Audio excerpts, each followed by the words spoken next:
Okay, so we are live. Good evening, dear viewers. This is Leah Rubinstein, and I am an ambassador of 1 Million Meditators, broadcasting live from New York. And this is our Drops of Light project. I've been teaching in the last weeks about the Kabbalistic point of view, how the world was created, and what is light, and I gave some slides, and we even did some exercises.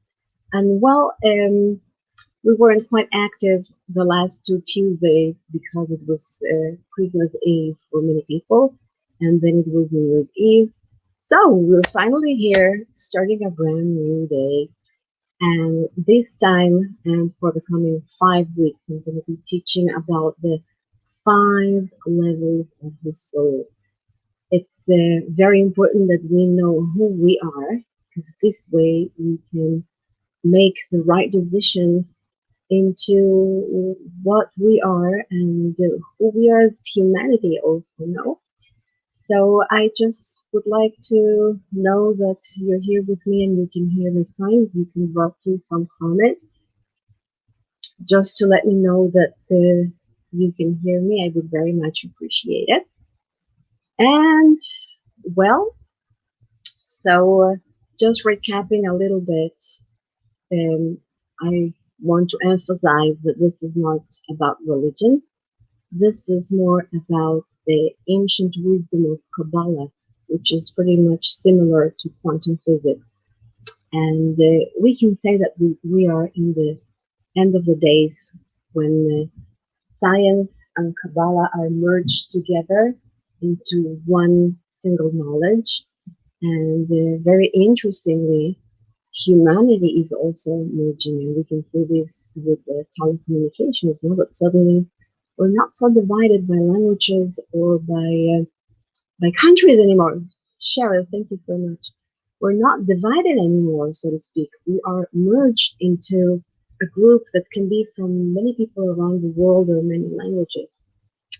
So let me share my screen. This is always quite a challenge for me. Thank you so much, Paulina. Let me share my screen. And just a second. First, let me go into this mode. I hope I won't make a lot of noise. And just let me share. Now, Paulina, do me a favor. Can you please send me your WhatsApp so that I know that you can actually see my screen?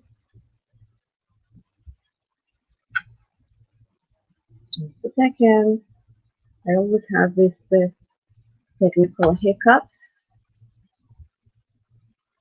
So I just need to know that I'm sharing my screen. Leah, are you there? Am I actually sharing my screen, please? Yes. I need some comments because I can't hear you before I continue. Oh, she says that you can't see anything. So let me go back to you. Let me share my screen again.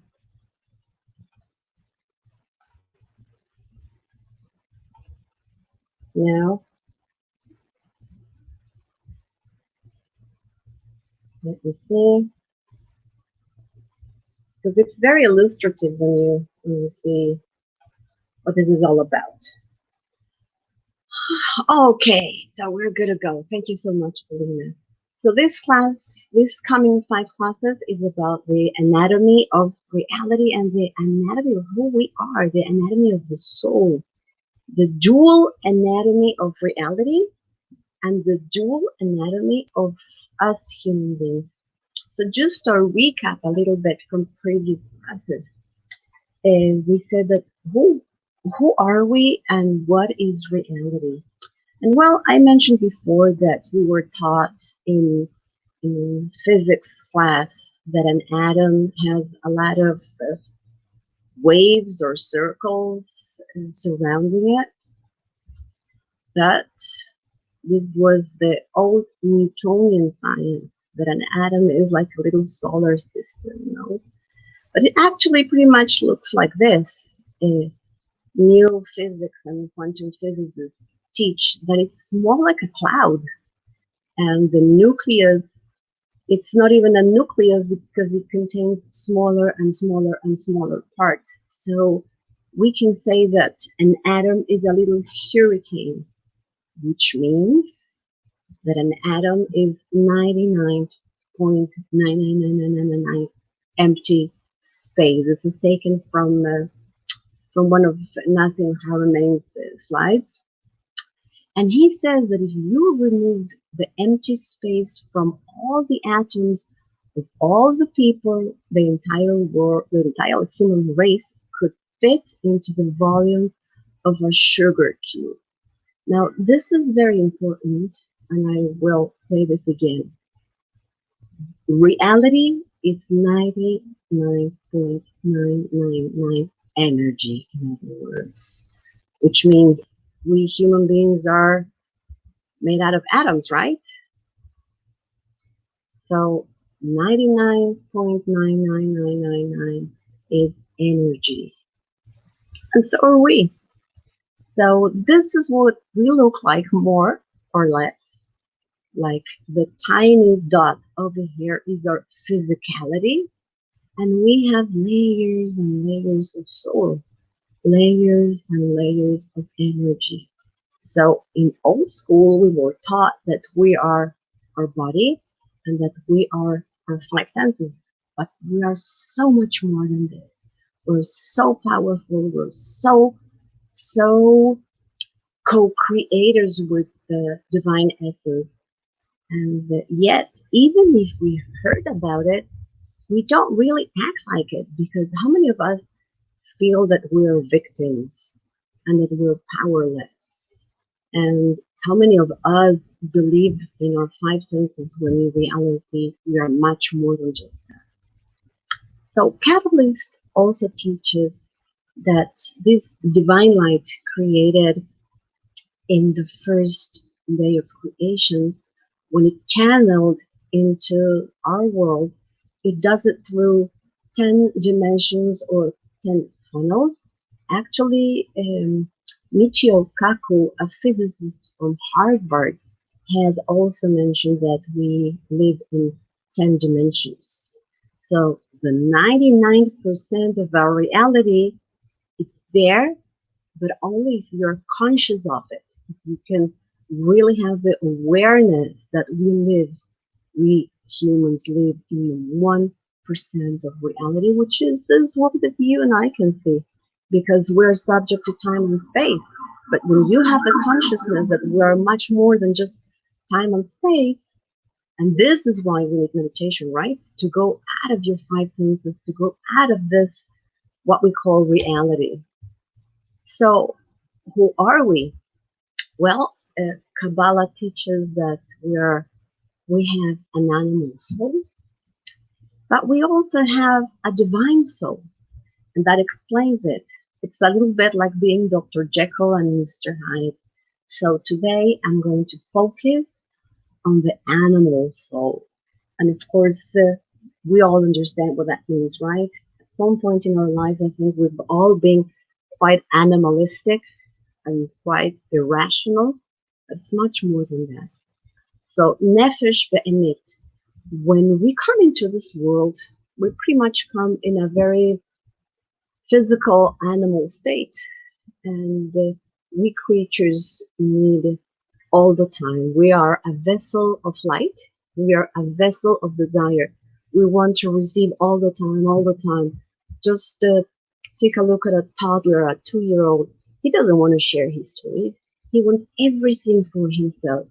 My little niece, when she was 2 years old and her mommy bought her a book about sharing, she understood the concept. Yes, yes, yes, I have to share, she said. But when it came to actually implementing this, it was the hard part, because as we human beings grow, we begin to share. And this is our ultimate purpose. Our ultimate purpose in life has to do with sharing, not with wanting. And we've lived in this culture of I need, I want, I buy, and everything is about me, So this animal soul or this body of ours needs food and sleep, and we experience cold or heat and thirst and reproductive functions. And of course, this animalistic soul of ours beliefs about competition and territoriality. Oh my gosh, aggressiveness, immediate reward, and it's based on five senses because it's all the time in the look for threats. It's about a rational dual brain. It's the sympathetic nervous system, which means the sympathetic nervous system is all the time on survival, right? Trying to see by default, there are many people that are negative or talk negatively because they are on survival, because we're all the time wired to look for threats in our lives. And this very animalistic soul experiences resentment because he thinks that it's all about him or her, fear, and the ego. This is the soul of the animalistic body, that we experience our ego, which means we think that everything is about us. We judge, we separate, we think we're separate from one another. We experience envy and anger and anxiety because we are in survival, or depression and victimization because we only rely on our five senses, no? And we only rely on being this competition mode, and arrogance and pride and the desire to receive for oneself. The reactive mode, this is the survival mode. And of course, life happens to you because if you are a victim, you cannot take hold of yourself and you cannot be aware of your superpowers. So in the next coming classes, we're going to see what our superpowers are all about and how important it is for us to embrace our higher being. And well, psychiatrist Dr. Gabor Mate says that the root of all addiction is loss. But it's not only the loss that we have experience of change. Every time there is change in our lives, I think I'm going to stop sharing now. That's all I wanted to share for now. So I'm going to go back to you first. Let me go back to you. Yes. So, in other words, our purpose in life has to do more with others than with us. If we are all the time thinking about us and about our needs and our wants, that's not how we transcend. We transcend with making this connection with our higher beings and our higher self. So I'm open to questions, to comments. Maybe this is new to you. Maybe you've heard of it before. Whatever you want to comment, please feel free to comment. Let's see, I'm here. Just thank you, Cheryl, for being with us. And well, how about if we did a little meditation? Because you know that evolution, first of all, human evolution is about the evolution of awareness. Humans, like Braden says, human beings have been the same, pretty much the same physically, throughout the thousands of years, of billions of years that we've been here on Earth. So our evolution is about consciousness. And although it might seem that we are experiencing lots of problems in the world right now, actually, remember how the world was created, right? Chaos and darkness before the light came about. Because, of course, if you light up match in the middle of the day, you won't be able to appreciate, you won't be able to see. So remember always that, how's that adagio goes? That in the darkness spot of the night, then a new day begins, right? So we're almost there. Humanity is changing despite what you see and despite what you hear. Human beings are being united. Today I took a workshop from Exchange. These guys are amazing. And there was one question that the speaker was asking us. When was mention one of the best times for humanity? And we were in breakout rooms and we were discussing about it. And I think I said, well, in my opinion, the best of humanity is right after a disaster. So, friends, I don't know what it's going to be, but one thing I'm sure, good is coming to us, and just be confident about the process. We're almost there. We're almost in the fifth dimension.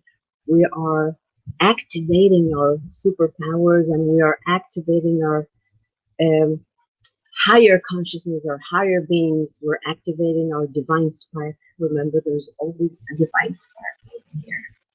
So, in any case, this time I decided that we're not going to do a meditation with music. Let's just do a meditation for scanning meditation, maybe body scanning meditation. And just please sit up in a comfortable position and close your eyes and breathe through your nose. Become a nose breather, because when you activate your nose breathing mode, you activate the parasympathetic nervous system, which calms you down, which sends the signal to the brain that you're safe, you're not on survival anymore. And this is the door to our higher being. Just inspire divine sparks of light and exhale. Inhale and exhale. And I would like you to become aware of the crown of your head.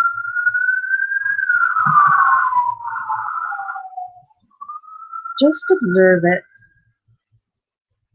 and feel as if you were breathing from the top of your skull.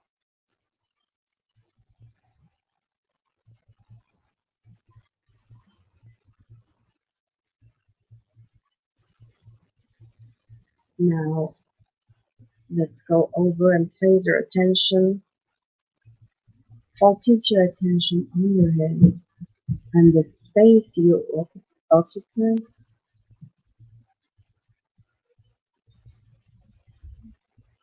Without judgment means without categorizing, without putting any names to it. Just observe it. And now you can go to your throat and observe how the air flows in and out, and focus on the space it occupies in the universe. Remember that over 99.999%.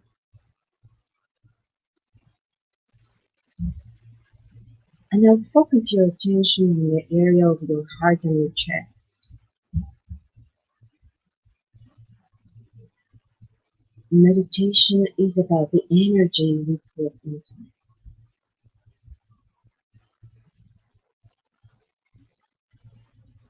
Just observe the air flowing in and out.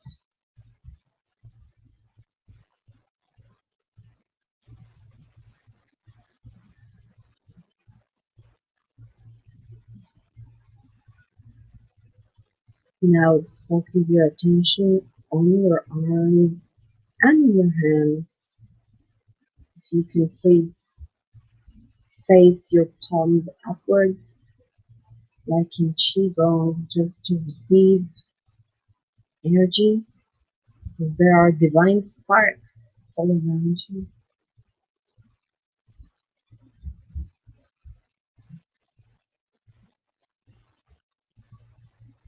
Just feel this energy coming into your palms and energizing your system, just like we did with the breathing from the skull.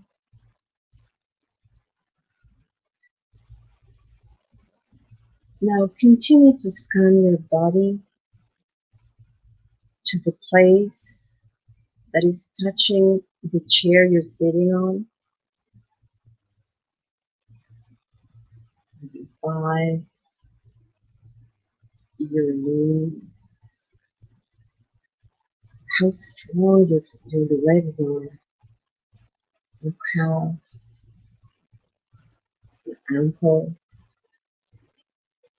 your feet, and also focus on the space it occupies in the universe.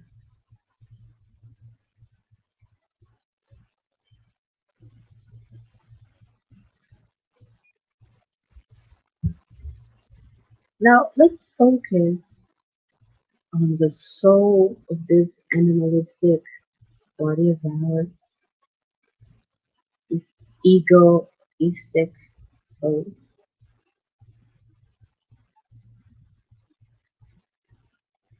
How many times were you reactive today?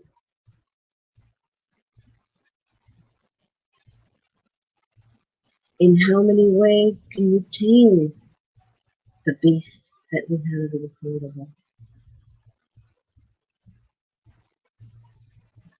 When can you be aware when we are having animalistic behaviors?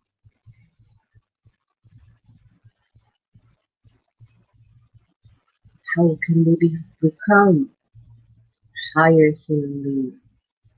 How can we activate our divine spark?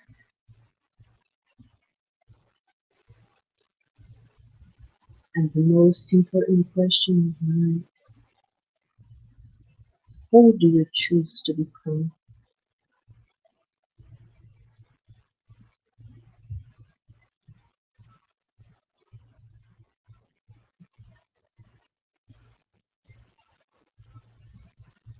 Can you look for your sixth sense?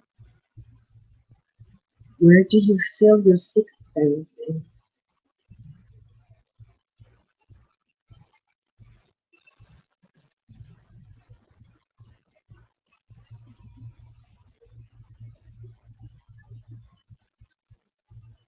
So if we are 99.999% our other levels of soul, how can we embrace our divinity?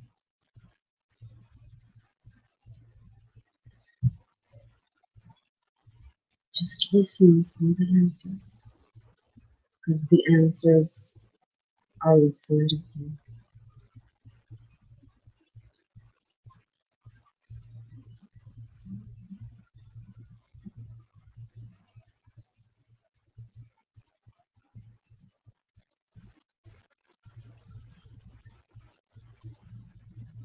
Can you feel your other levels of soul? Can you feel your other 99.9% of who you truly are, of your true essence? Remember that the root of most of the illnesses is this disconnection from your higher self.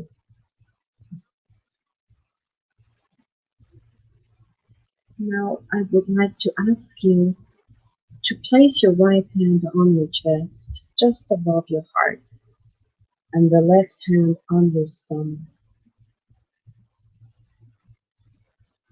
Just love yourself today for having touched base, for having made the connection to your higher self and to your divinity.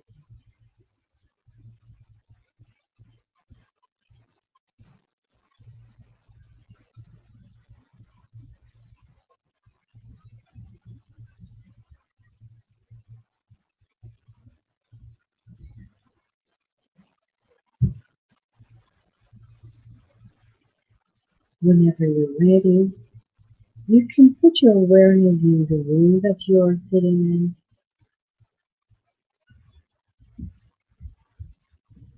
You can slowly wiggle your fingers and move your head from side to side if it became tense,